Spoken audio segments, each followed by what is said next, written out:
Hello class, today we are going to be talking about relations. So you should have gotten this handy foldable as you came in today, and you'll notice that it says relations and functions. So in this video we're going to go over relations, and in the next one we'll talk a little bit more about functions. So let's go ahead and start with the definition of relations. Relations are algebraic models that describe how two quantities relate to one another.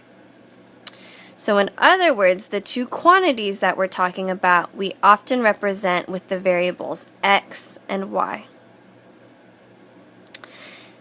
It may also be handy to note that x is often known as the domain, and y is often known as the range. So all possible values that you could plug in for x are called the domain, and they are set together.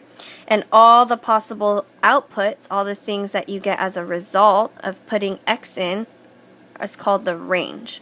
So we'll be using this vocabulary a little bit later on. What is the domain of it and what is the range? And that's basically asking what are the x values and what are the y values. So relations are algebraic models that describe how two quantities relate to one another.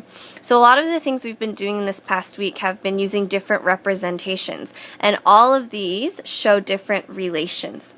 So in the first one, if you open up, you should see these very familiar looking numbers in parentheses with commas, and these are, of course, ordered pairs. So if you'll remember, ordered pairs are written x, comma, y.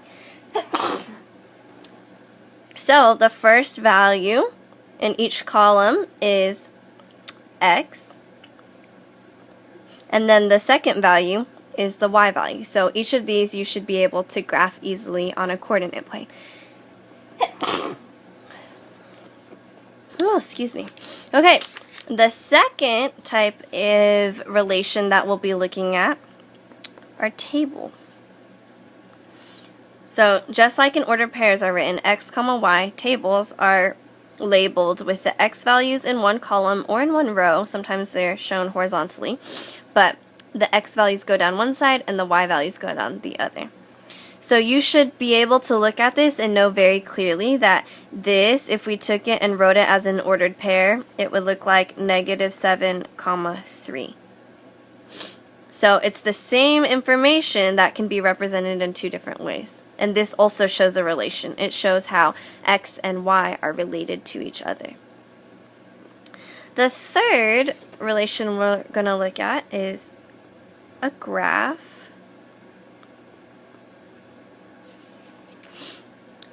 And with these graphs, you'll notice that they're just a bunch of points. There aren't any lines. And that's okay, because for this relation, all it is using ordered pairs and plotting them on graphs. So we have two different sets right here.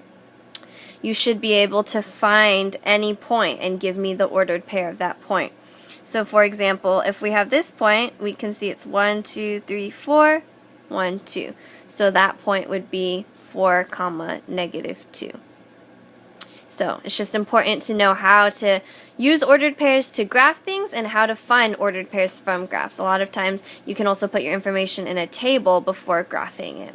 So these are all very closely related, and we've covered all of them before. But the last one is something a little bit new, and this is what is called a mapping. As you can see, there are two parts to it. One are the ovals, and the second are the arrows. So there are two ovals for each mapping. The one on the left represents the domain,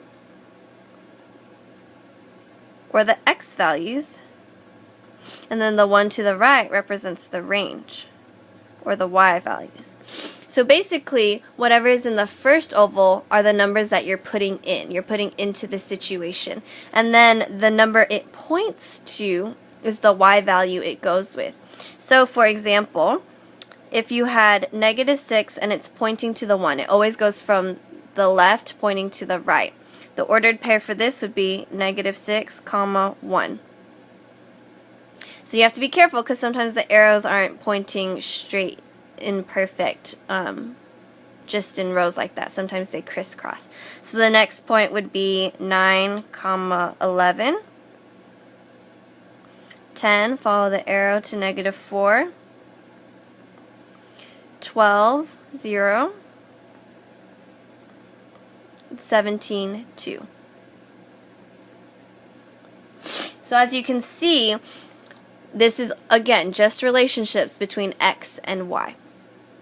We have another mapping over here with a whole bunch of arrows going on. So it might look kind of confusing, but look at the first oval, find the arrow, and see where it goes. So for this one, we have 4, and the first arrow points to the 10. So we have x value 4, y value 10. Then there's another arrow coming out of the 4. 4, 5 is another point. Now we have 2, 10. So as you can notice, there's more values in the domain than there are in the range. And that's okay, because it just means that there are 2 values you put in the domain and they both lead to 10. And that's not a problem. Or the 2 values lead to 5. So then the last one is 7, 5. So the number of ordered pairs you should be able to get depends on the number of arrows there are. So you can see there are 4 arrows. Even though there are just 3 numbers on this side and there are just 2 numbers on this side, there are 4 arrows. So we know that we have 4 different relationships. So that is just a basic overview of the different relations. They should hopefully each be pretty straightforward. You need to be able to go from one to the other very quickly and easily. So just remember, ordered pairs, x, y. Tables, x, y. Graphs, x-axis, y-axis. Mappings, x, y. So hopefully this will be quick and easy, very painless. Your practice problem to complete before math workshop is not written anywhere, so you may need to pause this video and copy down this information. You can write it on the back of your foldable or inside your notebook somewhere that you can access easily. But given this information, I want you to represent the information in this table as ordered pairs, a graph, and a mapping. So I've given you this table right here with the x and y values. I want you to take it and show me the other 3 ways this relation can be shown.